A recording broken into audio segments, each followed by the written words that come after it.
just don't know what really causes this phenomenon.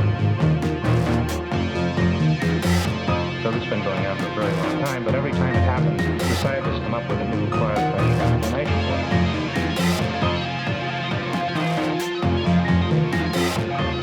We just don't know what really causes this phenomenon.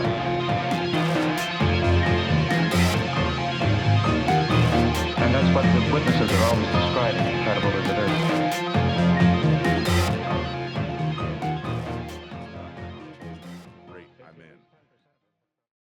Welcome to Don't Turn Around, a podcast about the extraordinary and the unexplained and the often profound impact paranormal events can have on our lives. This is a space for amazing stories and conversations about the intersection of the human journey and the paranormal. If you've got a story and you'd like to share it, feel free to shoot me a note at dtapodcastinfo@gmail.com. I love hearing from you guys. I love hearing your stories. And who knows, maybe I'll even have you on the show. Thank you so much to the entire Don't Turn Around community. Without your support, without you listening, this show wouldn't be possible, because this is a show about telling stories. And for stories, you need an audience. You need ears. So thank you for being those ears. A great way to support the show, a great way to get this show out to more listeners is by leaving a glowing 5-star review on Apple Podcasts and on Spotify. These reviews really go a very long way to helping get the word out. Special thanks to the Patreon supporters. Without your support, well, we couldn't keep the lights on and we couldn't keep the servers up and running. So thank you so much.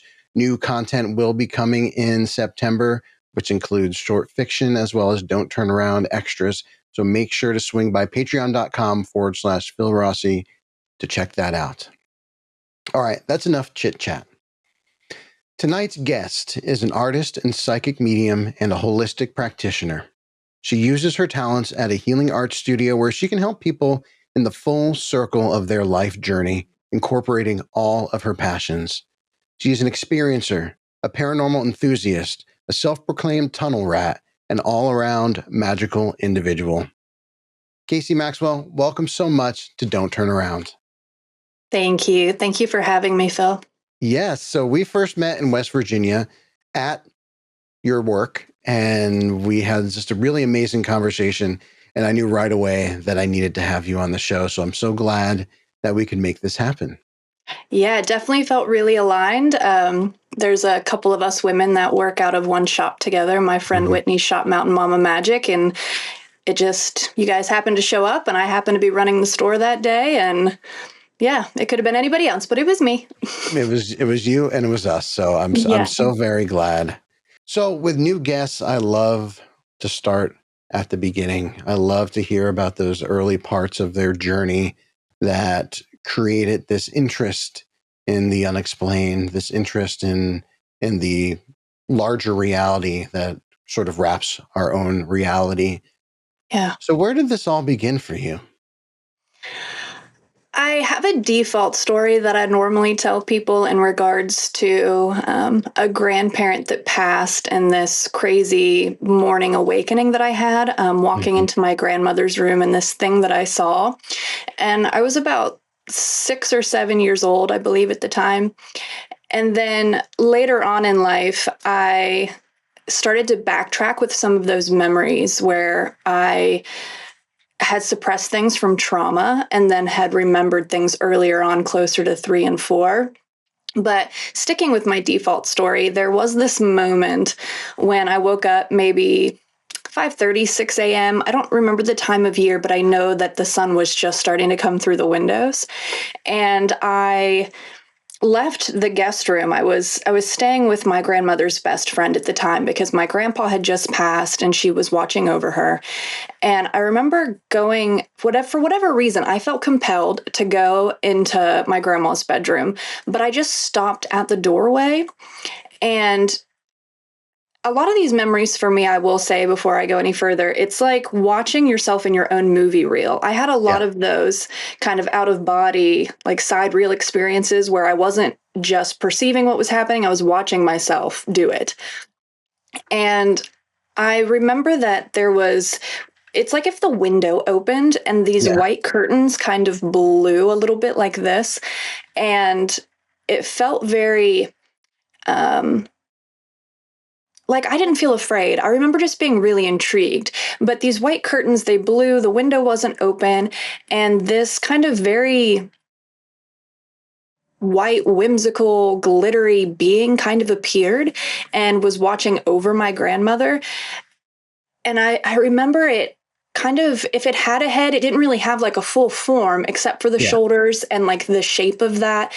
And I remember it turning and looking without looking, I suppose. And we just stared at each other. And I don't remember feeling much of anything. It was just like we were acknowledging each other. I wasn't afraid. I didn't feel the desire to go past the doorway. It was almost that I was just stopped kind of in my tracks.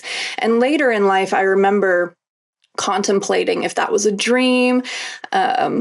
Was that my grandfather? Was this just some type of angelic form? Going down the rabbit hole of theories of what could have possibly happened at that moment. And I've come to this conclusion, even as a medium now and with like life experience, that maybe it was all of the above because of how intrinsically, connected everything is. And it was just something that I was just meant to be there for and see and experience. And about how old were you?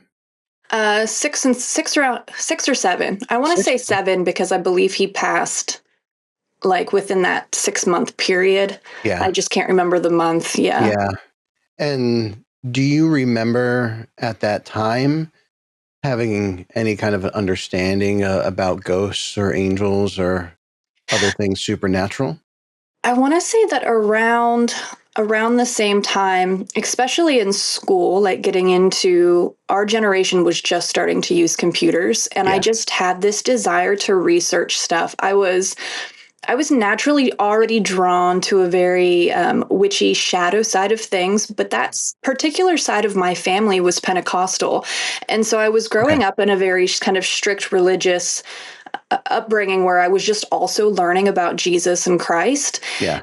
And there was a very strange overlap, I think, of those things for me where I had this childlike intuitive way of being, like knowing about things or desire or draw to things before being conditioned to other things.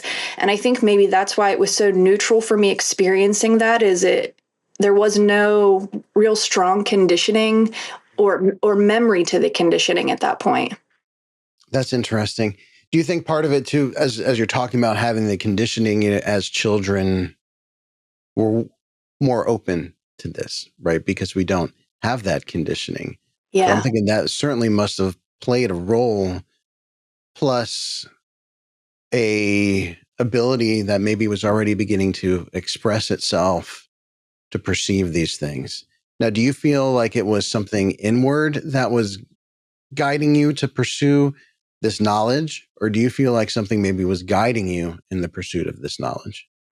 I think a little bit of both. I think when we get into higher realms and guides and higher self-concept, I think how those energies are also connected, that it was always maybe a little bit there. It wasn't until I was, I want to say anywhere from 11 to 13 that pull and that call got stronger, where I was actually experiencing very specific downloads, sensing things, knowing things that maybe I should not. But at that point, that religious conditioning was more developed, and there was a very fine line between what was perceived as this godlike gift and acceptable versus a different form of terminology and not.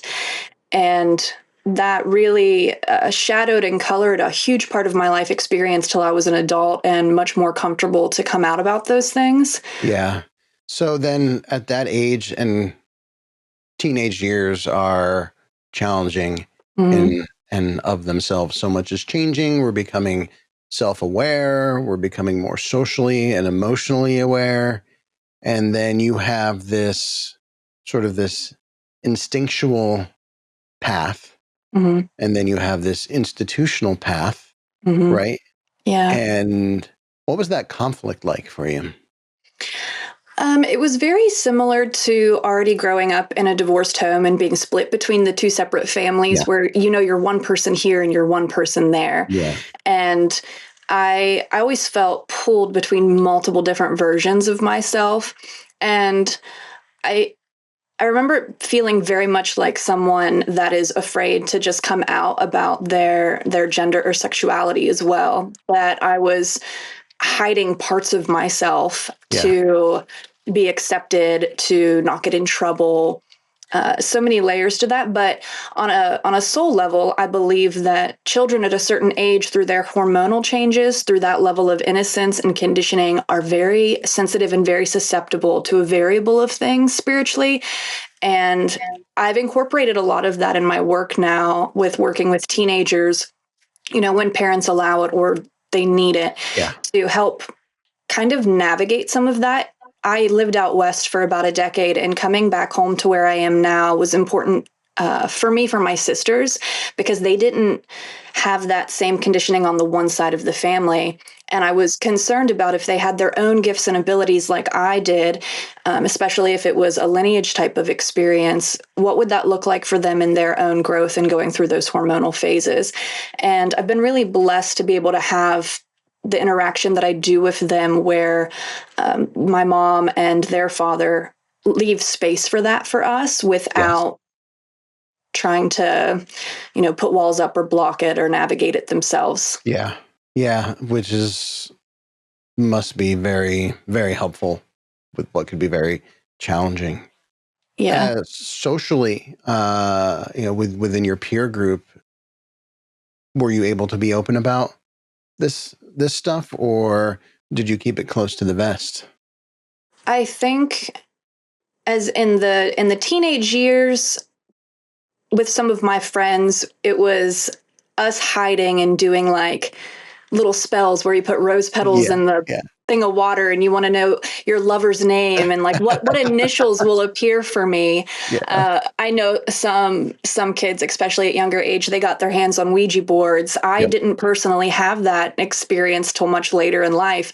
It was very lighthearted. Let's play with plants and write down what we want to manifest on pieces of paper still.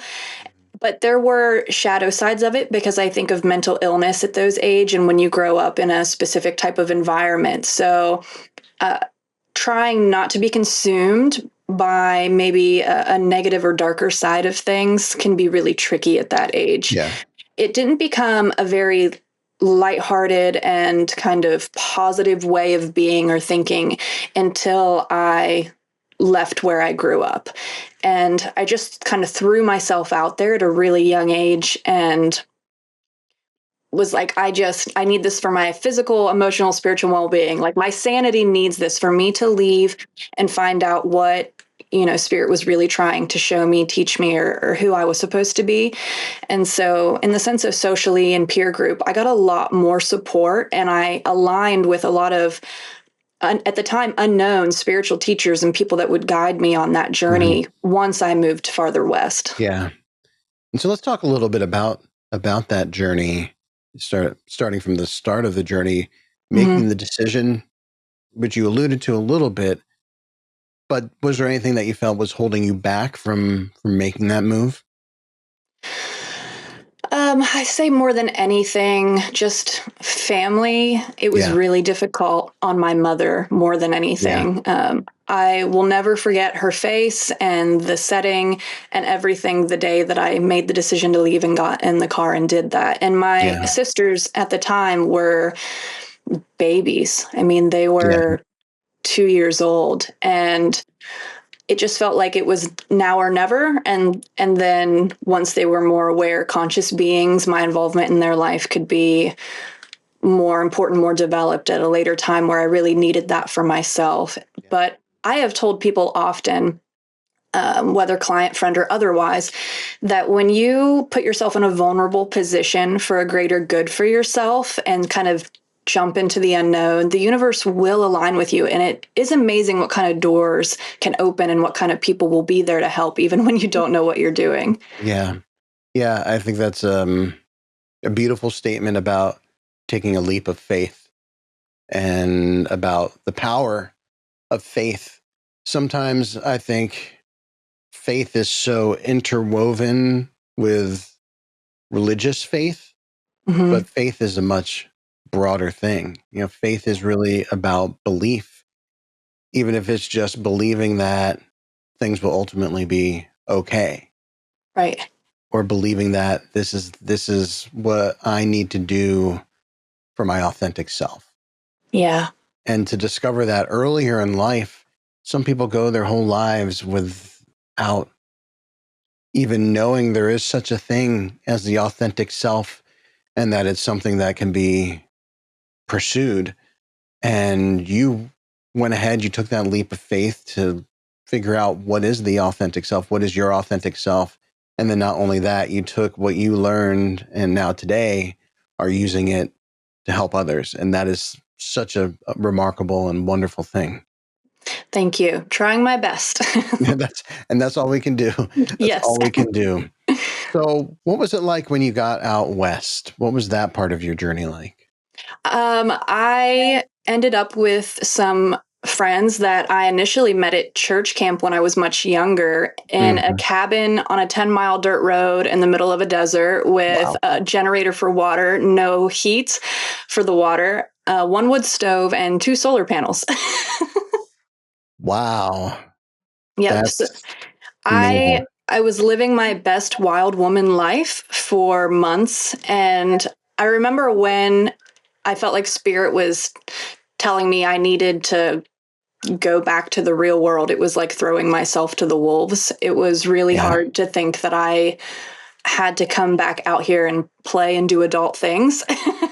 I feel like I had my 40 days and 40 nights like Jesus, like go out there and just let it all be raw. I think the most beautiful thing about it is that there's not a concentrated amount of people. There's not a lot of buildings. There's not all this other influx of energy to affect you emotionally and on a soul level. So you really can hear spirit talk to you a lot more clearly. And there were a lot of things that I was shown, I guess you would say, that I would not have known otherwise because of some version of a sheltered life. Yeah. And then once I did go back out into the real world, so to speak, those things already existed.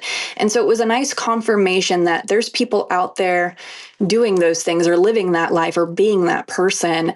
And I was able to get these insights or awarenesses from a much more organic place, and knowing that it wasn't just forced or pushed upon me from somebody the same way that like religion and teachers and a whole realm of people do to you early on. Yeah.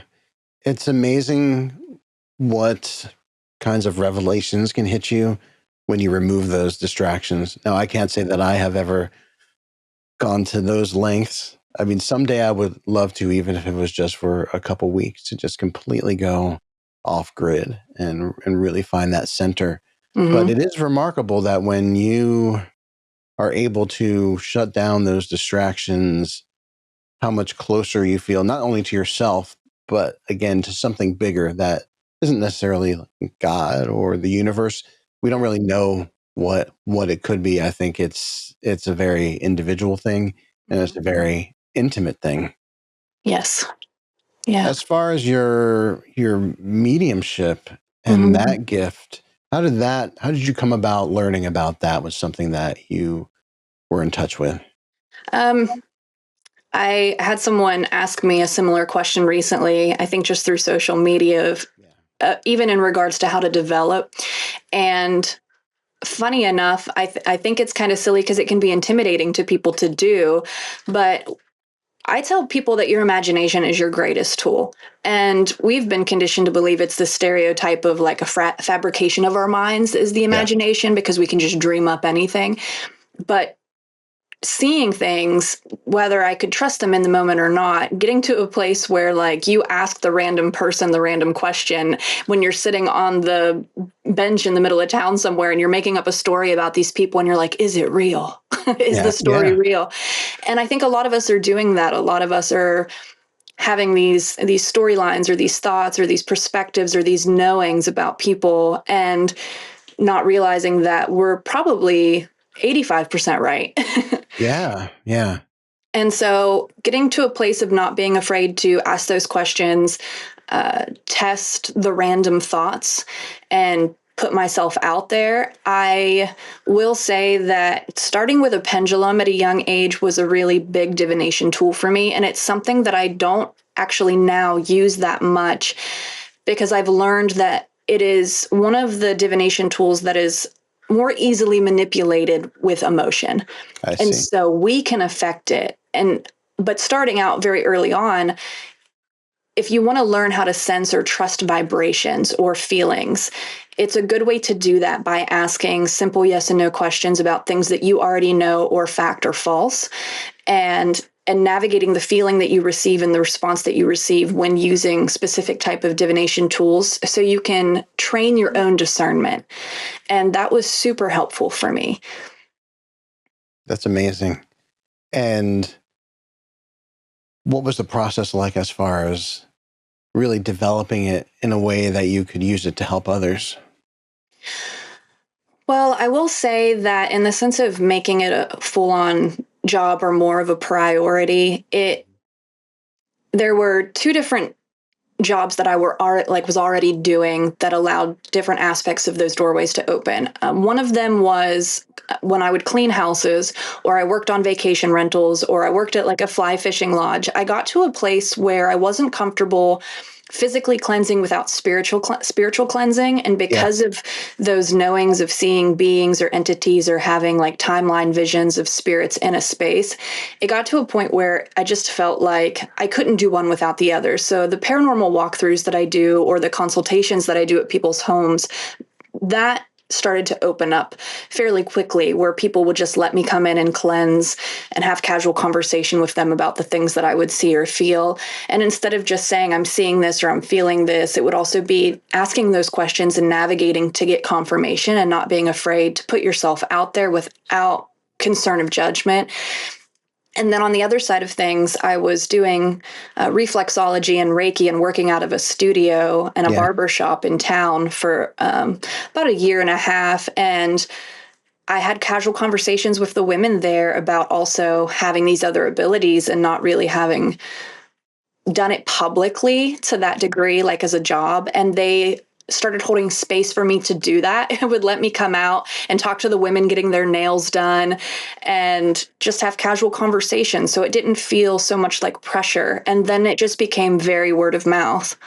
That's amazing. And do you feel that as over time that you became more in tune, the more you used these gifts, the more able you were to harness your potential? I think so. I think a lot of it, like you said earlier, came down to a faith and just faith in something. Not only that, I do feel like there's a lot to be said about the self-work that you do to learn what vibrations do and don't feel right, and use those empath abilities, trust your senses, those kinds of things. And I will say that I have noticed a difference in location of land, whether it be ley lines or otherwise. There definitely are places in the world that create a more palpable space to tap into. Yeah, that makes a lot of sense. That makes a lot of sense. Now, can you break down your abilities for the listeners a little bit in terms of how you experienced this other reality as a medium? My understanding and through talking with different folks with different gifts is that it can be different for different people. It can, yeah. I won't get into all the clairs, like some people will break down the different clairs that you have, like audience and sentience. But I will say that for me personally, I am a mental medium, and some people are aware of the difference between mental and physical mediums and empaths and sensitives, and putting that in very specific boxes. Yeah. Physical mediums are very, very rare, and even back in the day when they were keeping records of them, a lot of it was falsified. And there's a lot of, old school drama about physical mediums in general. As a mental medium, I will say that an example of when I know that I'm going to meet a client for a specific type of reading, I start getting what I would call downloads or random bits of information or spirit speaking to me on my way there. So I'll do like voice dictation and I'll take notes. And then once I'm with a person in physical presence, I feel like a deeper connection is made. And then I can start to decipher better what is coming through. It's different with each person I've found, and whether that's where I'm at personally, what the planets are doing, or how open this person in front of me may be, how much information does or doesn't come through. Sometimes I will get visuals of actual storylines where I'm stuck an entire lineage loophole of Okay. someone's past, all the way to like ancestor on top of ancestor on top of ancestor. Sometimes I'm only receiving information specifically about people in this timeline and maybe trauma. So I feel like a lot of it's really tied to whatever they're going through at that moment in time in their personal life, and how open their energy may or may not be. Mm-hmm. I, at different times, will also get the physical sensations of how like someone has passed away. It's not every time. I don't know what it is about spirit that picks and chooses what I'm feeling mentally versus what I'm feeling physically. And it's actually really hard for me when I'm feeling consumed by all of the above, not just seeing the things or getting the thoughts, but having the full empath or sensitive experience. And I will say energetically, it affects me in a way that I do get cold. And it's interesting that people say when they feel like a spirit near them, they get cold. Yeah, I feel it like in my bones though. Like I'll take a bath like 2 to 3 times a day if I need to, if I've done too much work and I'm like cold on the inside. And what do you think that is? Do you think that's you're contributing energy to the world around you, and so I think it's an energy pool on their behalf. And then I also think that I'm really too much in the veil. Sometimes I'm concerned that like that toe isn't over the line or that foot's not over the line. Like the whole leg's in. The whole leg is in. It's the deep end. It's cold. That's really interesting. Have you ever had any like very direct perceptions of this space we call beyond the veil? I feel hesitant at times to talk about some aspects of like parallel realities and multiple dimensions, and because not everybody aligns with certain types of theories, and I don't try to limit the work and how I help people by discussing certain things, but I very much perceive it as lower realms, middle realms, like higher realms, heaven realms. Yeah, okay. And a minimal example of that would be when I talk about people being in what I call the emotional body field. So spirits on the other side. There's like layers to being stuck in what we would call a limbo. And then there's layers to where I get these messages from spirits that they're like in a class, like they're still learning aspects of emotionally what they're going through before they can like level up and go be with grandparents. Yeah. Okay. I like that a lot. And so it's intriguing because there's so many layers. And sometimes once you start breaking down all those layers, you get into like time loop realities and black holes and like. You literally read my mind because I was about to start talking a little bit about time. And do you feel that time, which I think it's safe to say is not linear, I often think of time as layered, and that time is, do you think is just another layer of these different realities? Yeah, I do. I made a video years ago on YouTube where I had this theory that like it's this little moving worm, like a really long shaped pill, and we're on this like track, and we're constantly repeating the same timeline, but something is always changing.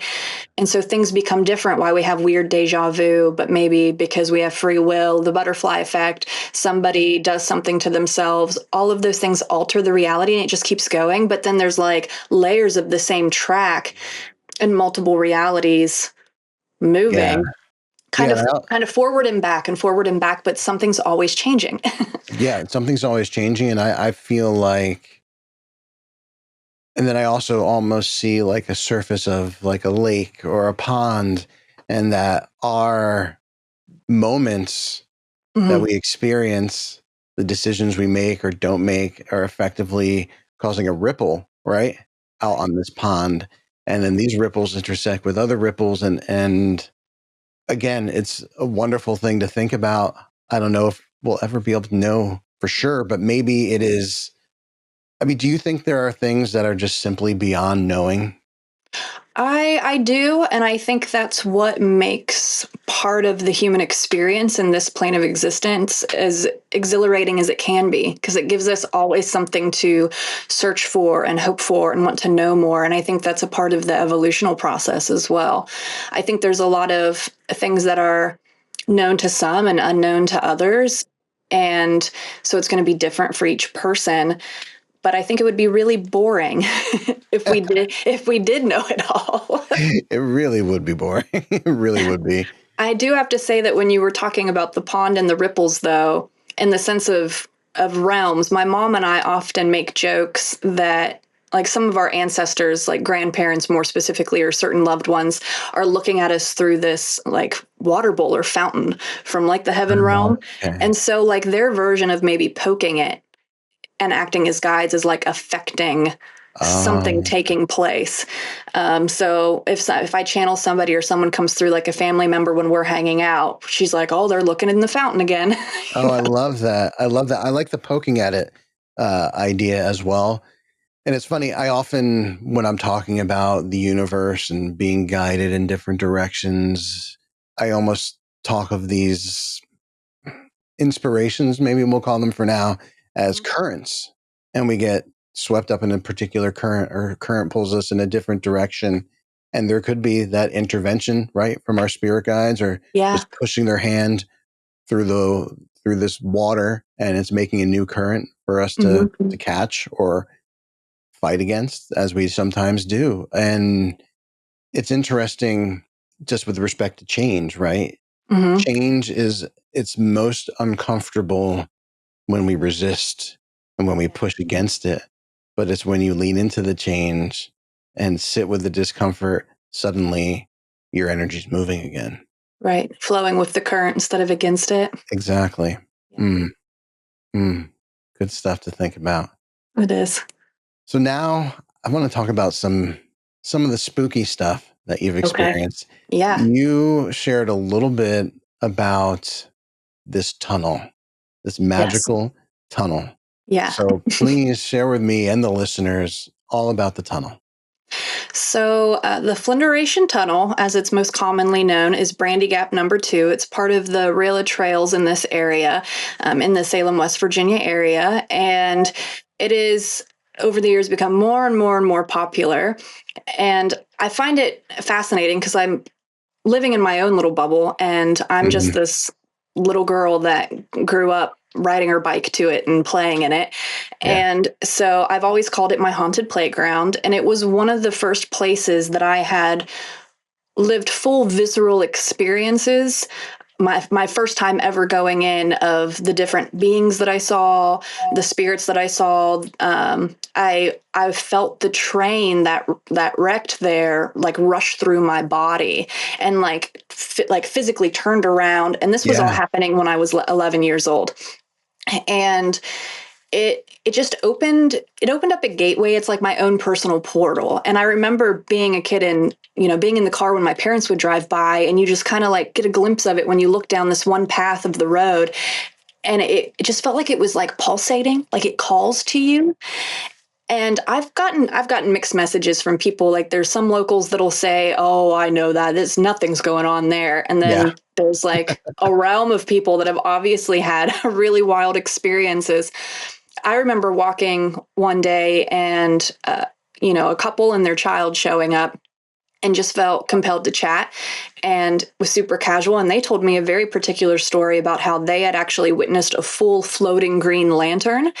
And it's one of the only times people have seen the train lights, or they've seen, mysterious floating lights. They've heard the voices, the noises, and shadow people very specifically. But I've always been intrigued by this one particular story of this green floating lantern. Yeah. What do you think that was?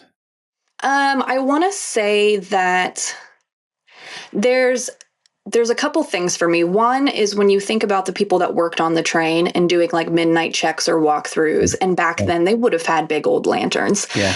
And it could have been them seeing, this residual type of haunting experience coming through at a point in time when the veil's thin in there. But then also, I have a lot of awareness about the energy that has been created in this space is kind of its own literal portal for other types of beings and spirits. And there's a particular entity that I know is attached to the graveyard that is there. And because of the nefarious and the darker things that happen there, lynchings took place. There's a lot of unknown murders. There's some known, deaths. But I think that there are people that kind of people, spirits, beings on the other side that watch over very specific locations.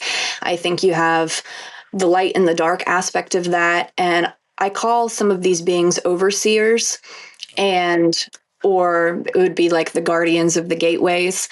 And I think it almost feels like this is the man that's like guiding the passage of people, spirits, or beings like going through like in these other realms. It felt very, very storybook mysterious to me. Like this man was like guiding them on this journey through. Yeah. You alluded to a tragedy, a train accident. Can you share a little bit about that? There's been more severe train wrecks at some of the other tunnels in the area where the trail is connected. And so there was a lot of theory for a long time that this particular train wreck that happened in this tunnel, did people die? How traumatic was it?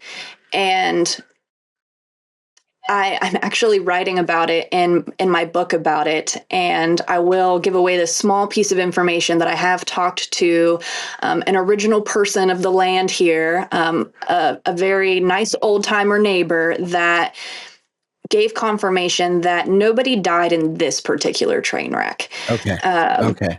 There were a lot of other deaths that have taken place, but the wreck itself, I believe, was still in the early 90s before they closed the tunnel. I think they closed it around 94. Okay. And it was filled with the first ever TVs. That's wild. And so it just crashed and busted up a bunch of brand new televisions in this new age world. That's really interesting. There's some skid marks I feel like you can see. For me, I felt the turning of the train when I was there when I was 11. I saw the smoke. I saw the initial fire. My neighbor told me that when he was a young man, they pretended to be workers and broke in during the wreck so they could get up close and personal and like see everything that was taking place. And then they got caught and got kicked out. Oh, that's so funny. They got busted. Yeah. It's interesting that if you think about a tunnel, it's a very liminal space, right? It's connecting to, it's making a passage, I assume, through the mountain. Yeah, it goes, straight under it. Yep. And it's right next to the highway. So in the sense of doing investigations there, it can be tricky for people because it's loud. It's easily, for the most part, it's one of the more easily accessible ones. But with getting audio and stuff, it can be so tricky, especially if you do the graveyard. The graveyard is even closer because it's above ground. I see. But people still have gotten, amazing audio, crazy EVPs, especially later at night anyways. The traffic is going to be a lot more slowed down. Yeah. And, it's interesting, too, that you bring up as far as investigations and capturing evidence and audio. One thing I'm fond of saying all the time when this subject comes up, it's about expectations too. Am I going to this spot? Am I going to be able to capture great audio? Maybe not. Am I going to have a great personal experience? Very possibly. And I think that some spaces are just more conducive to having that personal experience. And I think as investigators, you have to be okay with that. Sometimes it's not about capturing data, but it's about having that experience and being able to come back and share a great ghost story. I think there's so much value in being able to share a story of an experience. Yeah, and that's real. That's authentic. I mean, that's living fully in the moment. And sometimes spirit knows. And I think they want you to have that and it not be meant for everybody. And I've had a lot of those. Yeah. Can you give some examples? Let's see. Just to totally put you on the spot. um, well, I think personal experiences where you're not this is a funny one. I have some spooky ones, but I have a funny one because I run EVP a lot randomly at night just in the house just to give them an outlet. And I actually apologize quite often because I'll feel bad if I haven't just opened up the device and let them just be there, have their way with whatever. Yeah. And there was one night that I was falling asleep, but I was still kind of present. I was looking at the device. I was chatting. And like one of those teenage girl moments, I asked if my ancestors had any advice on my love life. And somebody came through and said arrangement. And my grandma and I had actually been watching a television show over the period of that month where people get like arranged marriages like they do in certain cultures. Yeah. And it was really close to a time that my second grandpa, her last husband, had passed away. Okay. And I remember making a comment to her about how he's probably throwing a fit that he is forced to sit here and watch this with us. And so as soon as that happened, it was like I started to wake up more and I just went, Dick, was that you? And had this whole when I will say that as a medium, when I am running EVP and I'm holding space for them in that way, I'm not really open to channeling that much. So I'm not, when I sit with somebody and I say like spirit on, let's go, let's talk, and whatever comes through is very different than when I'm trying to actually do the version of an actual investigator. I don't know. Okay. I just feel like me and devices don't mesh where I'm in tune the same way. So I just kind of like surrender to it, and whatever comes through there comes through. If not, I got to turn it off and do it different. And so I'm not fully tapped in, but I just felt like I had this knowing that they were like picking on me. And I asked if it was him, and it did say grandpa, and I kind of laughed. I was like, well, there's a lot of you up there. And it said club. Okay. So we've had this ongoing joke that like there's the grandpa club on the other side. I love that. That's like watching over. Yeah. And I wish that would have been recorded. It would have been hysterical because it was so personal in that moment, but it wasn't something I was recording. In the sense of being public and trying to do EVPs or catch stuff and also be channeling, I've had the more visceral experiences of seeing or feeling something where it's like you are investigating, but you're not actually getting, anything, video, audio, anything. And, or the devices are messing up because of the energy pool. And I've had moments in the tunnel where I remember seeing my first ball of light. And even I was trying to be a healthy skeptic about it and contemplate, where's this one light at the end of the road around the turn through the trees? And is it really showing? And I feel like some of my, most of my best moments with paranormal activity have never been caught on camera. Yeah. None of them. I mean, we do have, you went to Trans-Allegheny, right? Yes. That's where you came from when I met you. Yep. That's right. My friend captured a photo past me in one of the downstairs rooms right there where they have like the old stainless steel like kitchen tables. And we did get a photo of what I call the Undertaker guy. And it was full body, black mass. And I had put it online, zoomed in, circled around it, did a couple different shots. And so out of personal experience, it's probably one of the best pieces of evidence we've ever got. That's amazing. That is amazing. Yeah. And often it's so crazy that sometimes capturing evidence like that, I'll say sometimes, maybe even most times, my experience with visual evidence, it's almost a pure accident. Yeah. It's almost a pure accident. I remember we were investigating this place called Crescent. It's a state correctional institute in Pennsylvania. And I caught a shadow figure I had a body cam at the time, but we weren't even doing any investigating at that moment. We were just kind of walking through, and I happened to pan a certain way, and I caught it on the footage, and I was blown away because, again, we weren't really investigating. We were getting ready, I think, to head over to a different location, and there it was. And Yeah, there I it love was. that. It's really these happy accidents. Yep. Yeah. Like Bob Ross, happy accidents in the Yes, paranormal community. happy accidents of the paranormal. You made a interesting comment about using devices, and it almost it makes it difficult or a challenge for you to tap into your gifts. Yeah. And the way that I look at devices, and I can see how that could distract away from your gifts, Hmm. because it is almost changing your focus a little bit, but in a way that I feel like my recorders, for example, are an extension of my senses, Uh-huh. and that they are picking up something that I can't hear at that moment in time, Yeah. but enables me to go almost back in time to hear what was happening. And so I very much see it as an extension. And so it's almost like when you were describing that, I see that as you using just a different sense in that moment.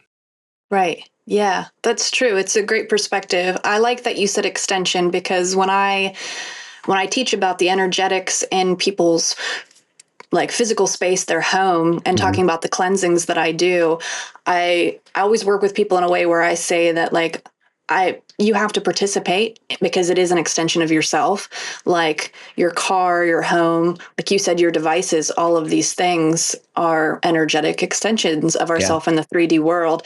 And I've tried to navigate better using a device like that and not feeling like it's neutralizing my gift out of the way. But I'm so hyper fixated on receiving information from that. I'm looking to get the answer from the device and I'm not getting the answer from within.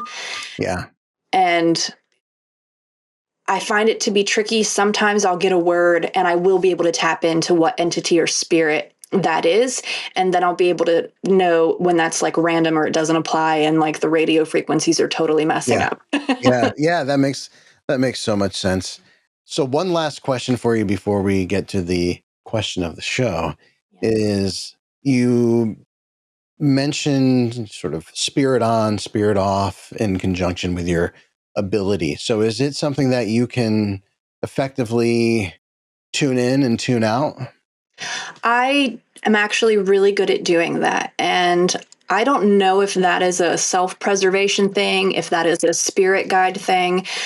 I have been in situations where I've been very open and very verbal and very consumed.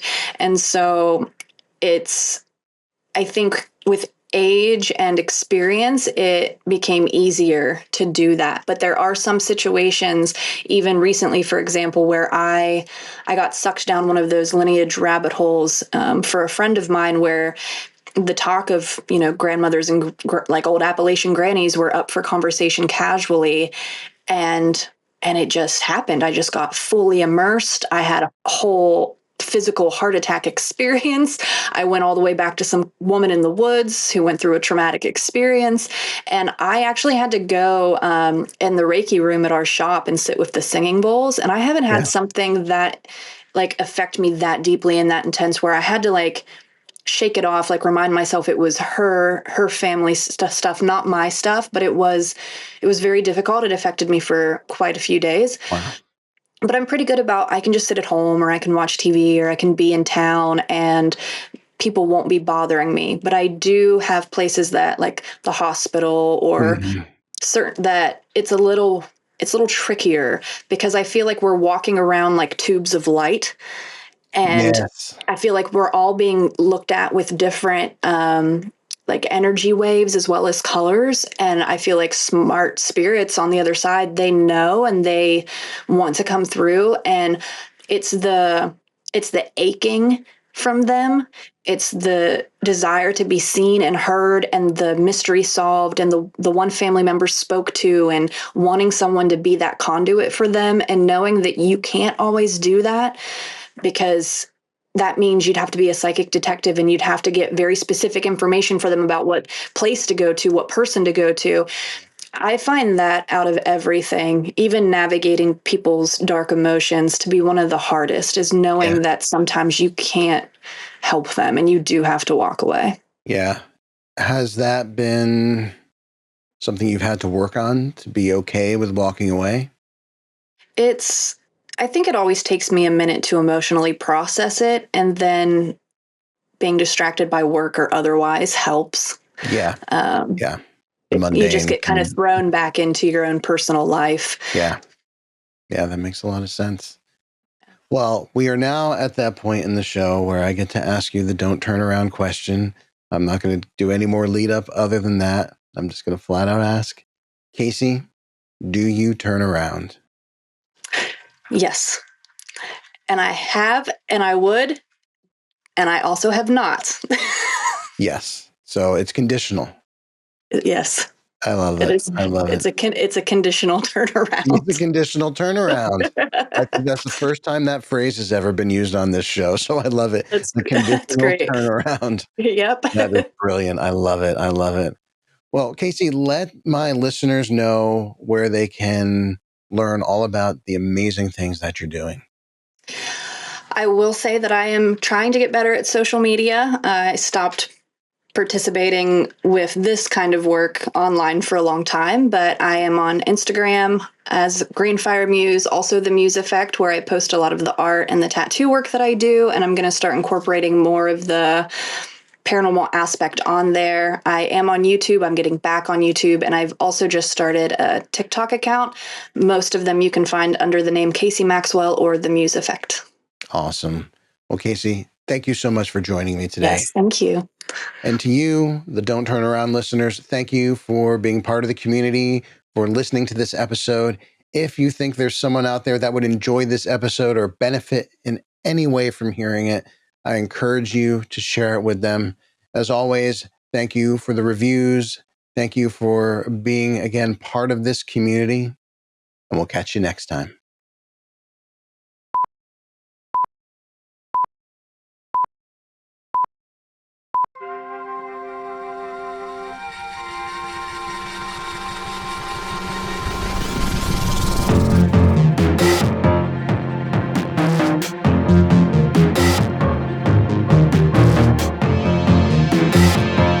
We just don't know what really causes this phenomenon.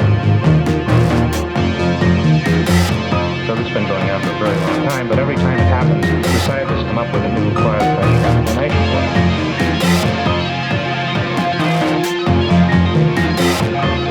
We just don't know